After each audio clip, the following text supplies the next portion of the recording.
एक पाकिस्तानी नौकरी के लिए आया था यहाँ पर, उसको ये कहने में शर्म आ रही थी जॉब इंटरव्यू में कि मैं पाकिस्तानी हूँ। उसने कहा अरविंद भाई मैं इंटरव्यू में ये बोलकर आया हूँ कि मैं इंडिया से आया हूँ, कि टेररिस्ट मुल्क आप हैं। दुनिया भर की बैंड टेररिस्ट ऑर्गेनाइजेशंस आपके यहाँ पे पाई जाती हैं जनाब, हिंदुस्तान में नहीं पाई जाती। आपको शुक्र है वाजपेयी साहब याद तो आए। आज मोदी साहब जब आपसे थोड़ा सा एकदम सख्त होकर बात करनी शुरू की है तो आपकी चीखें निकल गई हैं।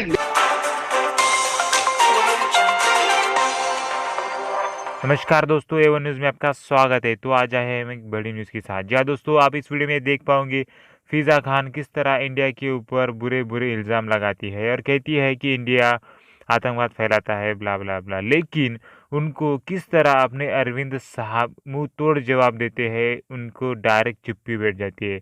तो सबसे पहले आप इस वीडियो को पूरा देखिए दोस्तों, हम आपसे अंत में बात करेंगे।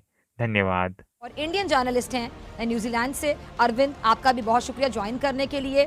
भारत ये इल्ज़ामात लगाता है, पुलवामा हमले में हमने देखा कि पाकिस्तान पे इल्ज़ाम लगाया गया था, मगर भारत सिर्फ इल्ज़ाम लगाता है, सबूत पेश नहीं कर सकता। भारत और अपने आप को कितना एक्सपोज करेगा, बेनकाब करेगा दुनिया के सामने, चाहता क्या है भारत? भारत ने फिर इल्ज़ाम पाकिस्तान पर लगाया है और भारत का मौक़िफ़ है कि जी LOC से पाकिस्तान वहाँ दहशतगर्द भेज रहा है। अगर ऐसा है तो फिर कश्मीर में इतनी फौज लगाने का क्या फ़ायदा, इतनी सेना लगाने का क्या फ़ायदा, जब वो सरहदों पे खड़े होकर कुछ कर ही नहीं सकते। एक बाबरी मस्जिद है जिसका आप बार बार जिक्र करते रहते हैं। मैं आपको ये बता दूं, हिंदुस्तान के हिंदुओं के हर शहर के अंदर, हर मुकद्दस शहर के अंदर हमारे जो मस्जिद हैं वो मंदिरों के बराबर शाना बशाना खड़ी हैं। अब एक हमारा ये मुतालबा रहा है कि भगवान श्री राम की पैदाइश अयोध्या में हुई है, उस बाबरी मस्जिद के नीचे हुई है, तो एक ही जगह पे राम पैदा हो सकते हैं। हिंदुस्तान की हर मसाजिद के नीचे से तो राम नहीं पैदा हो सकते थे।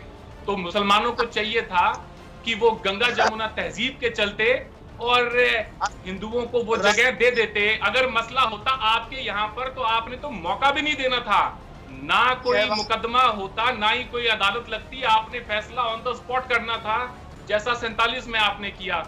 अब आ जाते हैं मोदी साहब पे, तो मोदी साहब को हमारे कोर्ट्स ने बिल्कुल उनको हर जो आपने इल्जाम लगाया उससे बरी किया है। अब बार बार एक जो घिसा पिटा रिकॉर्ड बजाने का कोई मतलब नहीं बनता। अब आ जाते हैं आपके सवाल की तरफ।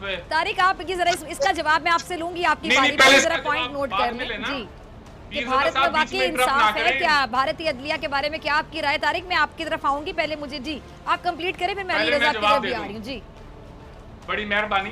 तो अब इनके सवाल का जी, भारत एक दहशतगर्द रियासत है। आपके बोल देने से भारत दहशतगर्द रियासत नहीं बन जाती है। अगर भारत दहशतगर्द रियासत होती तो यूनाइटेड नेशंस की तरफ से डेजिग्नेटेड टेररिस्ट ऑर्गेनाइजेशंस में हमारे भी मुल्कों का नाम होता। FATF में आप जो सफाइयां देते फिर रहे हैं पीरजादा साहब, वो इस बात की तस्दीक करती है कि टेररिस्ट मुल्क आप हैं। दुनिया भर की बैंड टेररिस्ट ऑर्गेनाइजेशंस आपके यहाँ पे पाई जाती हैं जनाब, हिंदुस्तान में नहीं पाई जाती। आपने हाफिज सईद को जेल में डाला हुआ है, सजा दी है। FATF में इंडिया सफाइयां देता नहीं फिर रहा, आप फिर रहे हैं जनाब। तो आप, ये बड़ा कन्वीनियंट है, मे भी पब्लिक कंजम्पशन के लिए आप बोल दें, मगर कुछ सुनने वाला है नहीं इन बातों को जी। ये प्रोपेगेंडा है भारतीय अफवाज का। जरा मुझे इस बात, प्रोपेगेंडा तो प्रोपेगेंडा तब है पीरजादा साहब जब आप, मैंने बोलना क्या शुरू किया, आपसे तो बर्दाश्त तक नहीं हुआ कि बंदा बोल क्या रहा है, हैं? आप जब बोल रहे थे तो मैं सुन रहा था आपको। अब मेरी बारी आई है, थोड़ा सब्र करें, इन चीजों को पचाना सीखें। दहशतगर्द का नुमाइंदा बन के बात कर रहे हैं, आप खुद बात करें। कोई नुमाइंदा बन के बात नहीं कर रहे हैं, कोई दहशतगर्द है ही नहीं।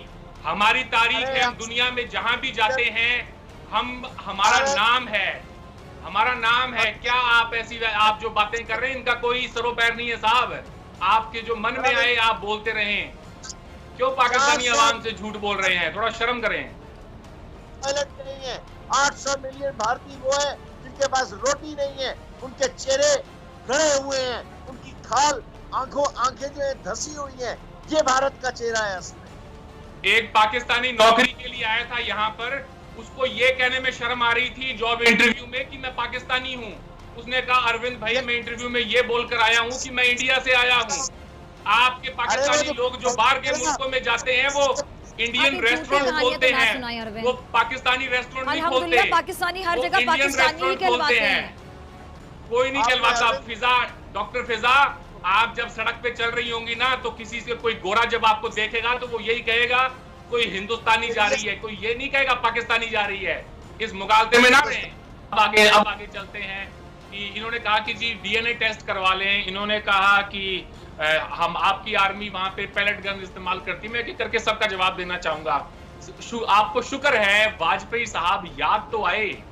आज मोदी साहब जब आपसे थोड़ा सा एकदम सख्त होकर बात करनी शुरू की है तो आपकी चीखें निकल गई हैं। लेकिन देखिए, लेकिन जब हमें याद है जब वाजपेयी साहब लाहौर आए थे बस पे, अब देखें अरविंद साहब, ये आप गलत कर रहे हैं। नहीं ये अरविंद आप गलत साहब, कर रहे हैं। अब आपको इंटरप्ट नहीं करना हमें चाहिए। तो अब नहीं इंटरप्ट करना चाहिए आपको।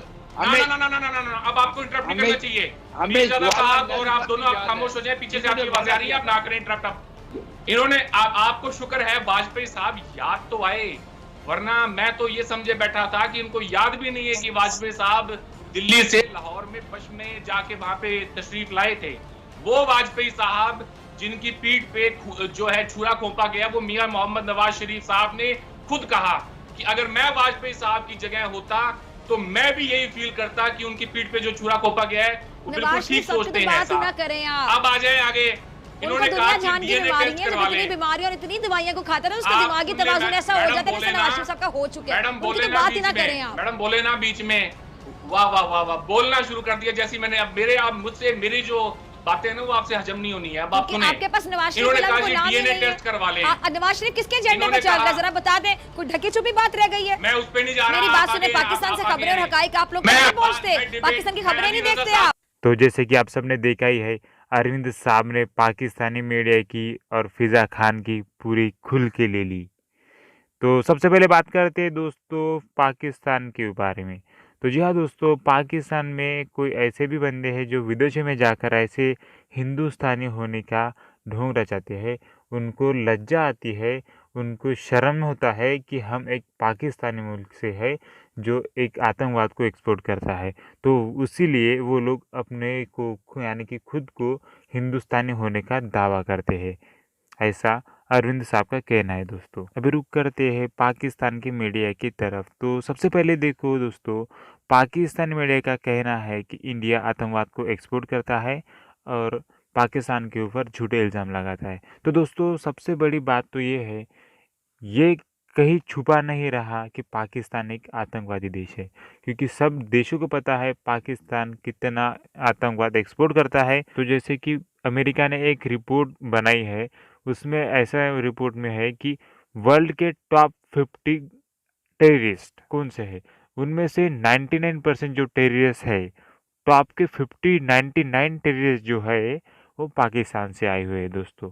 ऐसा इंडिया का नहीं, अमेरिका का कहना है। और रही बात झूठे इल्ज़ाम की, जो उनका कहना है कि इंडिया पाकिस्तान के ऊपर झूठे इल्ज़ाम लगाता है, तो इंडिया इल्ज़ाम नहीं लगाता है, उनके यानी कि पाकिस्तान के खुद के ही मिनिस्टर लोग, वहाँ की आवाम लोग, वहाँ के मेजर लोग खुद ही होकर बताते हैं लोगों को कि जी हाँ, ये तो हमारा ओसामा बिन लादेन हमारा हीरो था, उसने हमारे पाकिस्तान के लिए बहुत कुछ किया। ऐसा हमारा ना कहना, ये पाकिस्तान के लोगों का कहना है। और जैसे कि सबको पता ही है ओसामा बिन लादेन क्या था और उसने कौन से टेररिस्ट अटैक किए थे। और रही बात दूसरी, आपके खुद के ही मिनिस्टर फवाद चौधरी का भी ऐलान है, उनका भी कहना है कि पाकिस्तान ने ही इंडिया के ऊपर पुलवामा का आतंकी अटैक किया था। इंडिया ऐसी झूठी खबरें पाकिस्तान के लिए तो फैलाता नहीं है, क्योंकि इंडिया के पास उतना फालतू का काम बचा नहीं है। वो जो काम है वो आपके लोगों का है और आपके मिनिस्टर लोगों का है। खुद ही बोलते हैं और खुद ही बता रहे हैं कि जी हाँ, हमने ही अटैक किया था, हमने ही आतंकवादी भेजे थे और हमें उस बात पे फ़ख्र है। और जब ये बात का मीडिया में बहुत बड़ा तहलका हो जाता है, फिर आप ही लोग बोलते हैं कि नहीं जी, इंडिया ने हमारे ऊपर ऐसा किया वैसा किया। तो सबसे पहले आप अपने खुद के देश को ही संभालिए, खुद के देश के लोगों को संभालिए, खुद के देश के बारे में सोचिए, कितने भूखे नंगे वहाँ पे मर रहे हैं, उसके लिए कुछ करें, फिर आना इंडिया के बारे में बात करने के लिए। तो दोस्तों वीडियो कैसा लगा हमें कमेंट में ज़रूर बताएं, और चैनल पे नए हो तो सब्सक्राइब ज़रूर करें। मिलते हैं नेक्स्ट वीडियो में। धन्यवाद।